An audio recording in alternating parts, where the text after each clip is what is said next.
Expert Interview from Mindtools. Welcome to this edition of Expert Interview from Mindtools with me, Rachel Salomon. How are you and your organisation embracing the digital revolution? Perhaps you're using better software to make your processes more efficient, or engaging more closely with customers through the increased use of social media. There are lots of ways that new technologies can help us improve performance. But how do we know we're making the most of the opportunities? My guest today, Michael Gale, has worked at the vanguard of the digital revolution for nearly 20 years.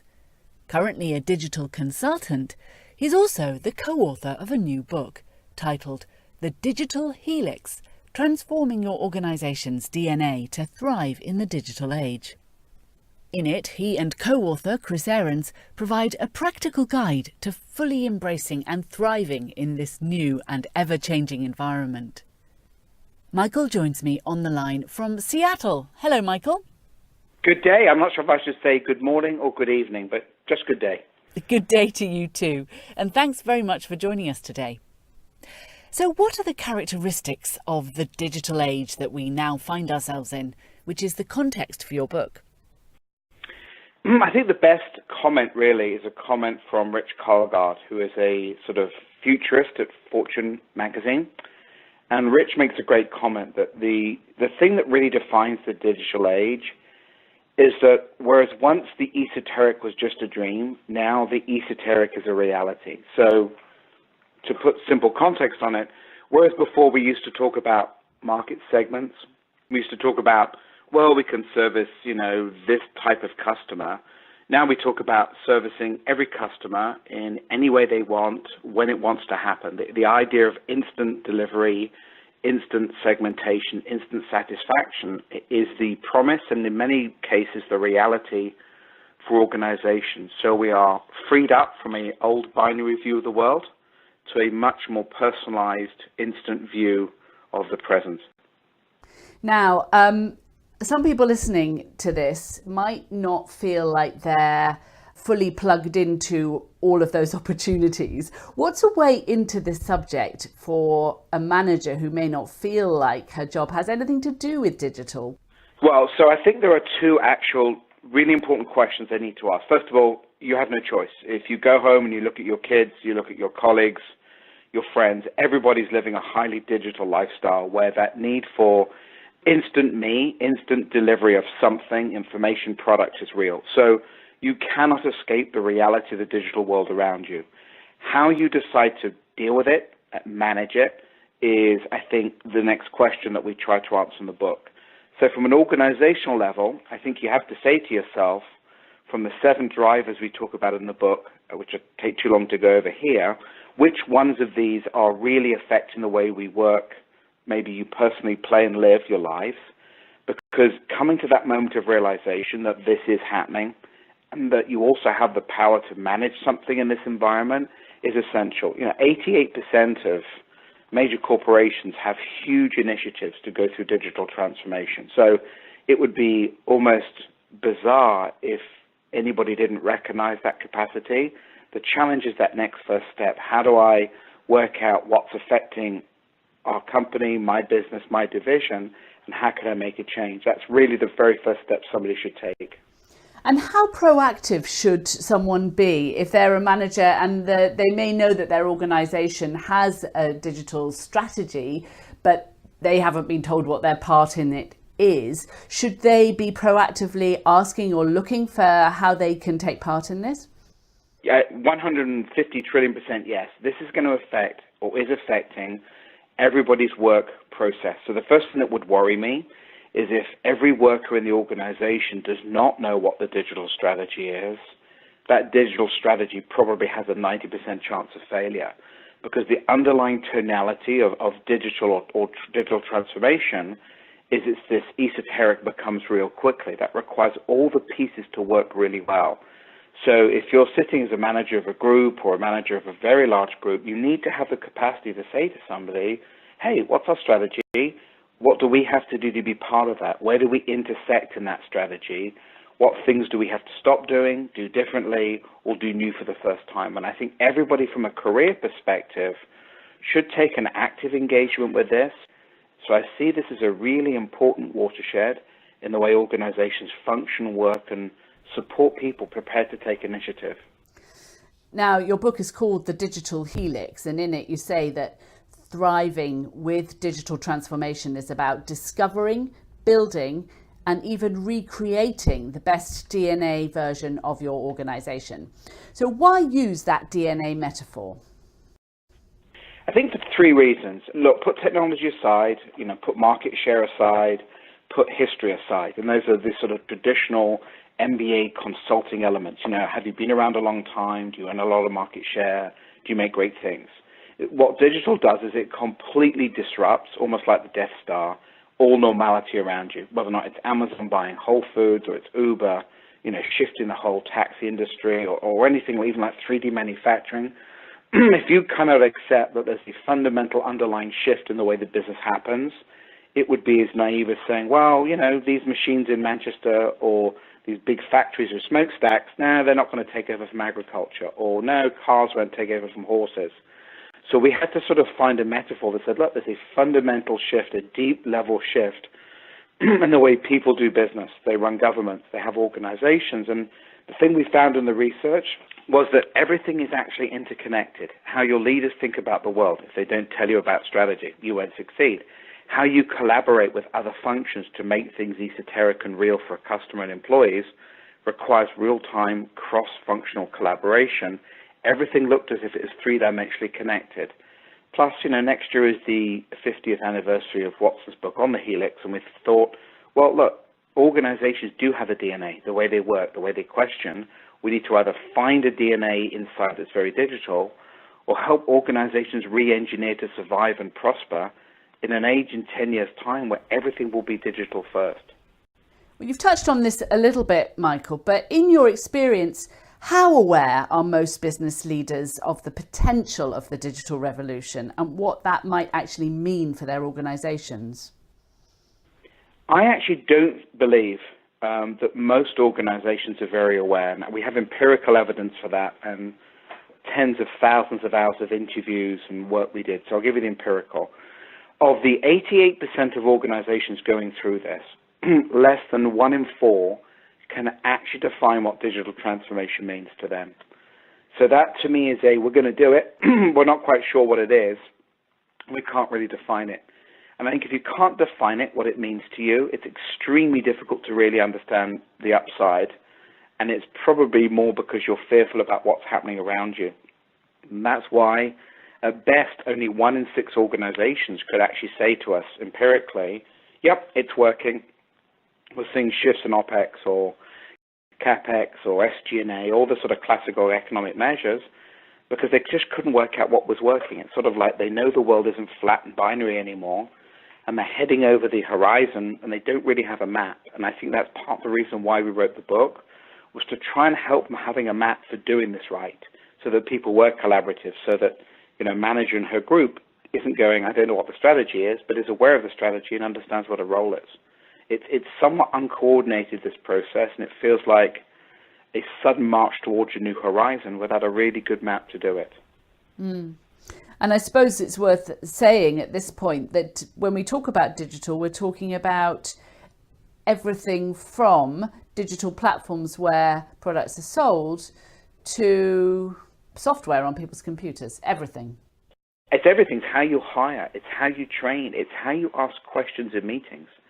We've always done it this way. It can no longer be a common question. It's got to be, look, if our employees or our customers need to do this in the real world, what do we need to do differently to make those interactions easier, more efficient, and frankly, better in quality? Now, you mentioned earlier that your book is based around 7 components of the Digital Helix. Let's talk about those in a bit more detail now. And the first of these is executives as Digital Helix explorers. So what does that involve? So I think traditionally executives tend to mandate. You get an external consultant in, they write a lovely report, and you say, right, we've decided to do X, Y, or Z. The problem is the world is moving so fast, you can't mandate. You have to roll your sleeves up, and you have to really do 2 things very differently. You have got to be an active participant in this revolution. You can't mandate change. You can't stand on a big stage and say, we're going to be digital and everybody's going to do this. You need to be digital.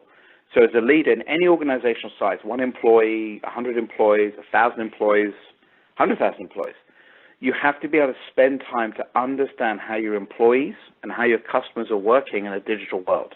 You've got to find some projects you can personally engage in, not sit back from, but personally engage in. So you've really got to take, we use a visual in the book of a telescope and a microscope. You've got to be able to have these 2 levels of perspective on a day-to-day basis, because if you're not touching and helping with these processes and systematic changes on a day-to-day basis, you're just sort of waving around you. And this is a roll, the sleeves-up environment. It's no longer a sit in a nice walnut-encrusted office with 6 assistants. You have to really get out on the floors and you really have to do the work. So what skills do executives need to master in order to do that effectively? So I think there are actually 2 very important mindset skills that are vital in this. You've got to get comfortable getting uncomfortable. And that's often not the way that executives function, because we can't predict the future. We don't have a sort of Minority Report wooden ball that talks about the future. But you absolutely have to be able to be prepared to be experimental with purpose, learn from mistakes, and actually really understand your own sort of mindset skills. So what does it take for you to be a high-performing individual in a changing world? The things that have got executives to where they are now are probably not the things that will sustain them in those roles in a transforming world. It's sort of like being Christopher Columbus. Yes, you were the very first person to discover America from the West, theoretically, but that doesn't mean you're going to be the best colonial manager or the best governor or the best explorer going in. Executives have got to realize that the world that they're managing going forward will be ever so different than the world they've managed in the last 5, 10 years, maybe even last 2 or 3. So what tools can help executives skill up in that regard? So one of the chapters we put into the book, which is really on high-performance mindset, was a set of interviews that we did with Pete Carroll, who's a very successful head coach of an NFL football team, and a gentleman called Dr. Michael Gervais, who is one of the sort of preeminent high-performance sports psychologists in the world. Because as we went through these 7 components, we went, yes, all these 7 components are logical markers for successful organizations, whether or not they were USAA, Southwest Airlines, even government agencies like the GSA. But there was a secret sort of componentry, almost a sub-nuclear level that worked. And these were these high-performance mindset skills. Because if you're asking people to view the world differently, you're asking people to behave differently, you're asking people to think differently about strategy and actions, you have to train them in a new set of mindset skills. And I think understanding how to get those sort of new sets of mindset skills in everybody's hand and, frankly, head, and get them being practiced will allow organizations to be more successful. You can't keep doing the same things and expect different results. So you have to do different things or a different approach in this model to be more successful. So where should all this digital transformation work sit in terms of prioritization, given how busy most executives are? Yeah, so we actually asked that question in a lot of the primary research we did. So it's a really elegant statement. We found that about the average amount of time an executive was spending on digital transformation was about 20 hours a week. That's quite a lot. Yeah, and it was a lot. Now, the median, because there was some at a very high level, was saying, I'm spending, maybe a day and a half, 2 days a week on it because it is such a dramatic driver. The problem has been is they keep doing the same things they've done before, expecting different results, or they digitally wrap their business. Let's make things digital versus actually putting it in an embedded thing. And I think there's a terrible amount of wasted effort here. It's almost like watching kids learning to read and write. There's incredible inefficiency in the process, which we don't have.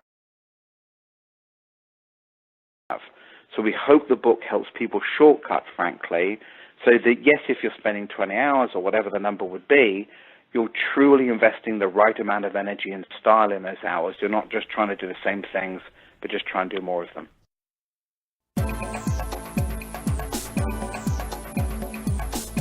You're listening to Expert Interview from Mindtools. Well, returning to the 7 components of the Digital Helix from your book, the second one is themes and streams. So could you explain that? Yeah, I think information is the essence of the digital age. So it's sort of like saying to somebody, you used to fish on a stream, very small stream, and you'd have to find things. They were, fish were, stuck under rocks, or would be very small, or would be very coy, and wouldn't sort of nip onto the hook. Well, it's very different in the digital age. We are swarming, maybe drowning with information. So it's less often a case of finding it than filtering it. So one of the things we've said is that fundamentally information has to be thought about in a different way. So whereas before it's like we've got to accumulate it, now it's a case of we have to filter it.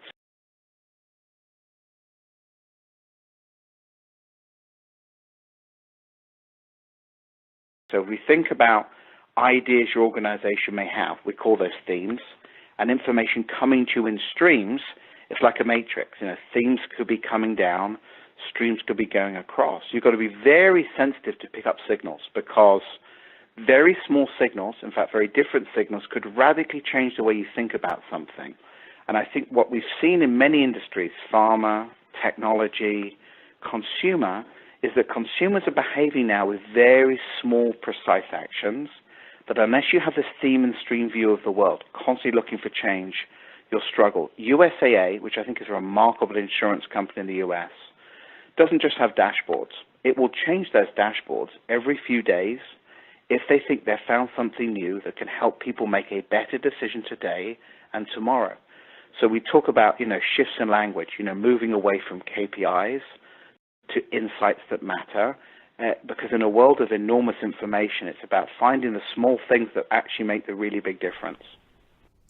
Then comes the idea that customers have experiential portfolios. That's the phrase you use. What do you actually mean by that, and how does it affect leaders' digital strategies? Well, let's take this personally. So let's imagine you're on your way to work today. Think of all the things you experienced on the way into work today. And there may have been a fairly common route that you took, the ads you saw, the things you were looking for on your cell phone, the messages you saw on your social, the news, the way you interacted with products. We used to talk a lot about people having a journey to buy something. Well, there's so much noise and clutter in front of you, and there's so much value in front of you, is that people really think about an experience with an organization in lots and lots of dimensions, because those dimensions are completely transparent. You may have watched somebody use a product next to you. You may have seen a friend's review of a product online. You may have searched for something and an ad popped up. You may have had a bad interaction on the website, or you may have called a rep and the rep was great, but the information they sent you to was bad. Is that this portfolio, the sort of magnitude of a multiple sets of pieces, really affects people's perspectives more than ever before, because every experience is almost instantly available.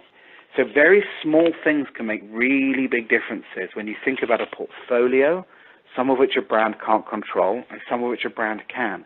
We keep trying to say to government agencies, and we said it to commercial businesses, understand that whole portfolio of experiences with your customer, and you'll really get to understand how small things can make a really big difference. So does that link back to what you were saying about the insurance company's dashboard? Yes, because they understand in very specific ways that listening isn't just a skill. I mean, every organization we talked to took us to their listening room. Yes, we have a listening room with 26 monitors and 15 people and huge amounts of light. It's not about the listening. It's about, did you actually hear the inside of what was being said and where it's being sent from? And USAA is very, very sensitive. So this constant change in what those metrics are is designed to say, look, we know that certain insights, certain experiences may be really important for this small period of time. We're not going to track them for 6 months. Maybe we don't track them for 6 weeks. Maybe we just track them for 6 hours. So having the flexibility to respond to small things that matter is really important. Is it hard to persuade leaders to put money into not just listening, but acting on what is being heard? It's brutal, and it's brutal for 3 reasons. And, it's human nature. We always, as a species, want to do the same thing and hope to get different results. It's the nature of rhythmic repetition. To some extent, organizations that really understand this may well have been damaged or hurt by other competitors in their sectors. So there needs to be a trigger, a spark, a moment when an organization goes, we need to do this, we're being attacked here or we're losing opportunity there. I think it's very difficult to sit in a room and say, look, you've not been attacked yet, you've not seen massive changes yet, just keep going. So many leaders try and put a steamship engine in a sailing ship frame. In other words, they've got a sailing ship right now, they try and take a steam engine, stick it inside and say, look, it's a steamship. It just isn't. That's digital wrapping. So I think it is tough because, for years and years we've talked about just keep buying technology, it will solve it. Technology is a really important part of this, but you've got to invest in your new generation of workers, and you've got to invest in your current generation that they understand how to handle the sensitivity and learning. It's really vital. So I think it is tough for organizations, but if you look at the history of industrial revolutions, many players get left behind because they aren't prepared to deal with the need to adapt. Everybody has to adapt in a world where the consumer is king. Consumers can get what they want, when they want, how they want it.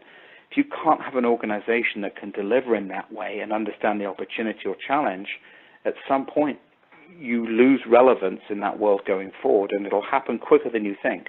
Much like putting a steam engine in a sailing ship worked for 20 years, at some point when people built huge steamships, there's no way that sailing ships with steam engines in them could ever function efficiently ever again.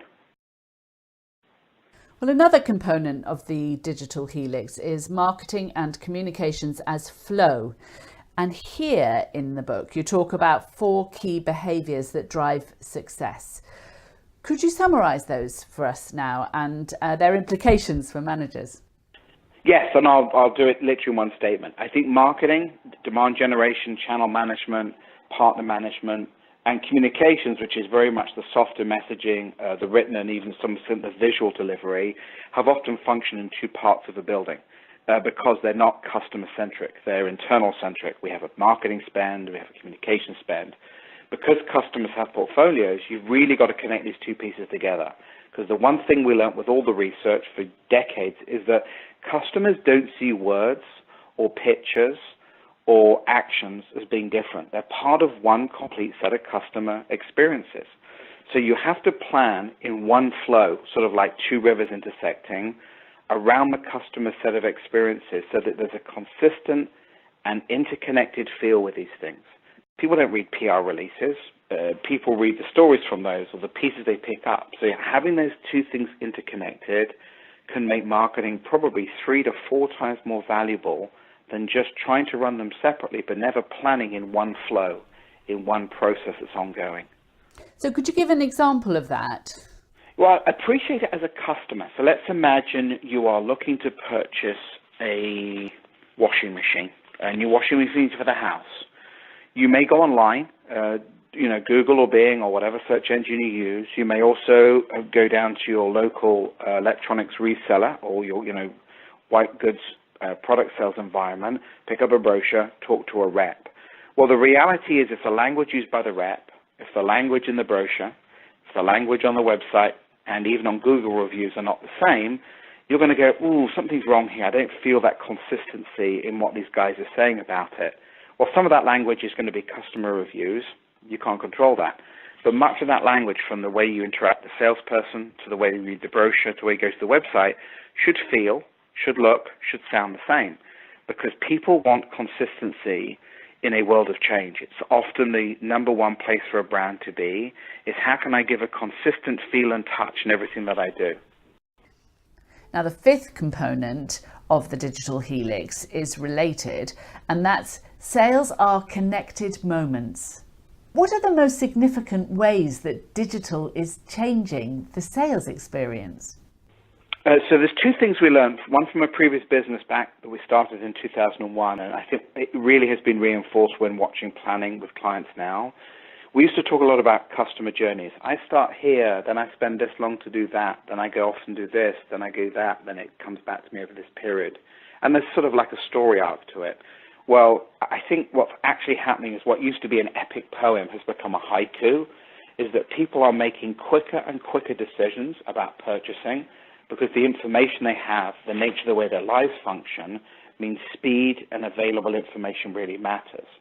So when we think about sales moments, whether or not it's somebody rewriting a contract on an annual basis, somebody having a service and support moment, someone deciding, well, I need this extra bit versus that extra bit, we've got to think about these as moments that connect versus some enormous arc or Tennyson, Alfred Lord Tennyson poem that people go through. People make much faster decisions than we've ever made before. So things have become quicker and quicker. That's the nature of the digital revolution. That means the ways people think about purchasing has got faster and faster and faster. We don't think about a car purchase for 5 years.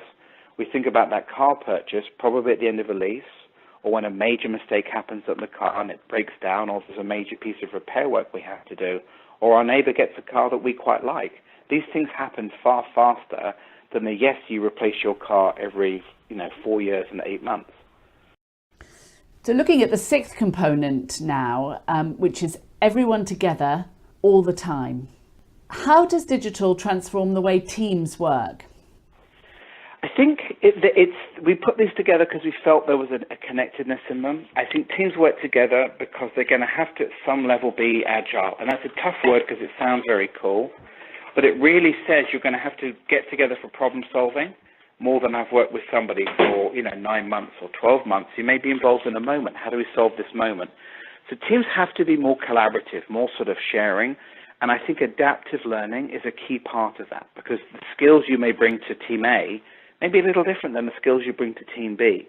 But I think that very fluid, agile approach is key. There's a great chapter from John Iwata, who's the head of marketing at IBM. So he's very senior, and he talks about how they're producing these agile teams that get together for 90 days and then move on to another project. Get together for 90 days, move on to another project.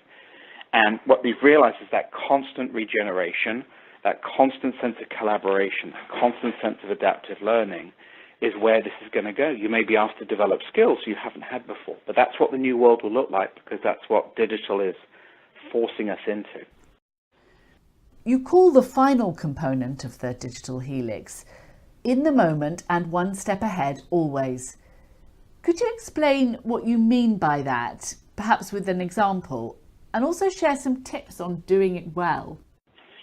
So this is actually, I think, one of the most interesting points of the book, because it really eats away at a classical construct about strategy. Strategy is always seen as something that heads over the horizon. Yeah, we're going to set the course, 150 miles out, the horizon's at 12 miles. The classic challenge with that is the precepts that drive success were based on a consistency of performance and a lack of historical change that happens. So you could set a course, you'd be fine. Well, the real world right now is not that predictable. All the consequences and connections are radically different. So we keep saying to people, stop planning 3, 4, 5 years out, have a vision, all right, but then start planning in blocks of, months and quarters, because you're going to have to be able to be reactive to situations.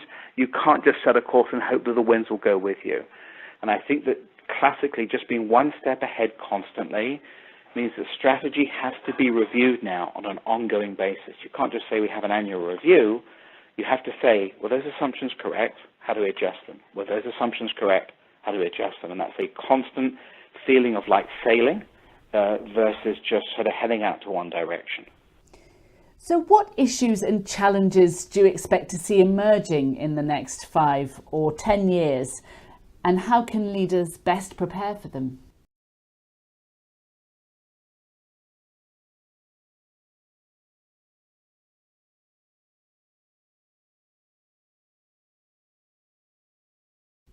Well, there are two, I think, major challenges that, could be really scary, and we don't have an answer, but we have to be honest about them.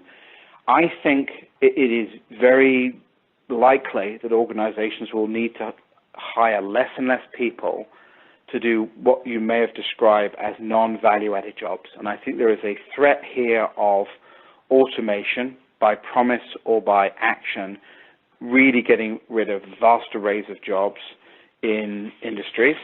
You can see it in certain office functions too. And I think automation could literally wipe out 20 to 30% of mechanical jobs in the white-collar space too in the next 5 to 10 years. That has huge implications politically and socially.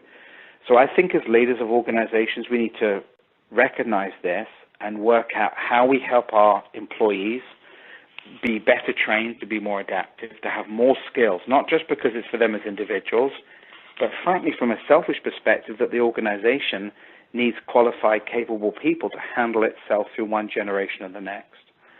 I think the second thing is that if you don't start to aggressively transform digitally and you really, struggle to adapt these variables, you're going to find it very difficult to not be a binary dodo in a very digital world, because I think the speed of change is exponential, and what looks like a small threat in the windscreen in front of you can become a huge threat very quickly as you hurtle towards it. And I think that is something leaders have got to be more conscious about, is what's going to happen in their future. What do they need to do differently? How do they need to adapt? Because there really isn't a choice. It's going to happen to you either because other segments jump across you, or frankly, competitors just get really, really good at doing things that you can't. In other words, they have a great digital transformation index performance, and they just start being half a lap ahead of you, a lap ahead of you, 2 laps ahead of you, 3 laps ahead of you, and you sort of die. I'm an optimist, but I'm concerned about the future of companies. If they can't find this pathway to transformation soon, they'll just find themselves too far behind competitors. And as you know, customers are not that loyal anymore. If the experience doesn't work, they'll move. Michael Gale, thanks very much for joining us today. It's been fun. Thank you for having me here. The name of Michael's book again is The Digital Helix, Transforming Your Organization's DNA to Thrive in the Digital Age. I'll be back in a few weeks with another expert interview. Until then, goodbye.